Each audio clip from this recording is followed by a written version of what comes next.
நிக்கிறான் ஒரு இலை மழையில நன்கு பிடிச்சிட்டு.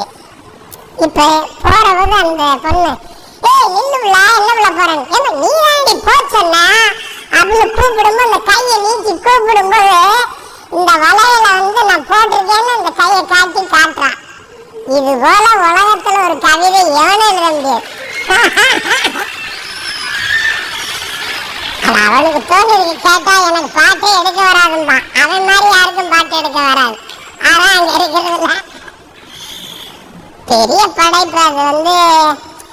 அது நாங்க ஒரு படமா பாக்குறதுல அது எல்லா காட்சிகளோடும் எங்களுடைய வாழ்வியலோடு ஒத்து போறதுனால அதுக்குள்ள போய் அப்படியே கரைஞ்சிருவோம்.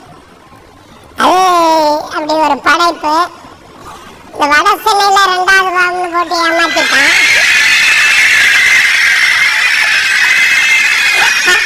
இதுல எப்படின்னா இதுல வசமா சிக்கிட்டான்.